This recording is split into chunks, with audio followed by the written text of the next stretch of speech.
بسم اللہ الرحمن الرحیم۔ شہزادے کی قبر کا دلسوز منظر۔ حضرت خواجہ حسن بصری رحمۃ اللہ علیہ کا پیشہ جواہرات کی تجارت تھا۔ ایک مرتبہ کا ذکر ہے کہ آپ تجارت کی گھر سے روم تشریف لے کے آپ کی ملاقات وہاں ایک وزیر کے ساتھ ہو گئی۔ دوران گفتگو وزیر نے آپ سے کہا کہ ہم آج ایک جگہ پر جا رہے ہیں، اگر آپ بھی ہمارے ساتھ چلیں تو اچھا ہے۔ حضرت حسن بصری رحمۃ اللہ علیہ نے اس بات پر رضامندی کا اظہار فرمایا اور وزیر کے ساتھ جنگل کی طرف تشریف لے گئے۔ جنگل میں پہنچ کر آپ نے دیکھا کہ ایک انتہائی خوبصورت اور بیش قیمت خیمہ لگا ہوا ہے اور ایک بہت بڑا لشکر خیمے کا طواف کر رہا ہے۔ جب لشکر نے خیمے کا طواف کر لیا تو پھر حکیموں اور فلاسفوں کے ایک بہت بڑے گروپ نے خیمے کا طواف کرنا شروع کر دیا۔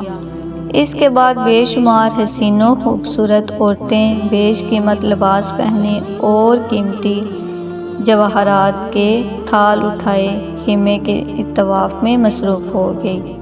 جب ان کا طواف ختم ہوا تو پھر بادشاہ اور وزیر اس خیمہ کے اندر چلے گئے اور تھوڑی دیر تک اندر ٹھہرنے کے بعد باہر نکل آئے۔ حضرت حسن بصری رحمۃ اللہ علیہ یہ سارا منظر بڑی حیرت کے ساتھ دیکھ رہے تھے۔ آپ کافی دیر تک سوچتے رہے کہ یہ معاملہ کیا ہے، مگر آپ کی سمجھ میں جب کچھ نہ آیا تو وزیر سے اس کے بارے میں پوچھا۔ وزیر کہنے لگا کہ کئی سال گزرے، قیصر روم کا ایک انتہائی خوبصورت نوجوان اکلوتا بیٹا انتقال کر گیا۔ اس خیمہ کے اندر اس کی قبر موجود ہے۔ اس کی وفات والے دن ہر سال کے بعد ہم لوگ اسی شان و شوکت کے ساتھ آتے ہیں اور یہ سب کچھ کرتے ہیں۔ اس سے ہمارا مقصد یہ ہوتا ہے کہ ہم مرنے والے کو یہ باور کرا دیں کہ اگر تجھے زندہ کرنے میں کوئی بھی کوشش کارگر ثابت ہو سکتی تو ہم ضرور ایسا کر گزرتے۔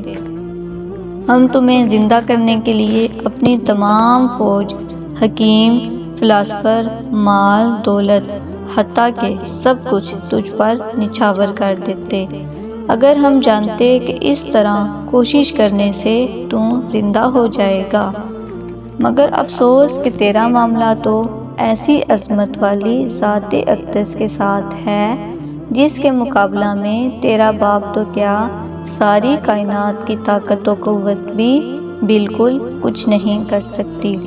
حضرت حسن بصری رحمۃ اللہ علیہ نے یہ بات سنی تو آپ کے دل میں انقلاب آ گیا اور آپ پر اس قدر اثر ہوا کہ اپنا سب کچھ کاروبار وغیرہ چھوڑ چھاڑ کر واپس بصرہ میں آ گئے اور جس قدر بھی بیش قیمت جواہرات تھے وہ سب اللہ کی راہ میں غریبوں اور مسکینوں میں بانٹ دیے اور پھر ترک دنیا کی راہ اختیار کر کے اپنا تعلق صرف اور صرف اللہ تعالیٰ سے جوڑ لیا اور اس قدر ریاضت و عبادت کی کہ رہتی دنیا تک آپ کا نام زندہ رہے گا۔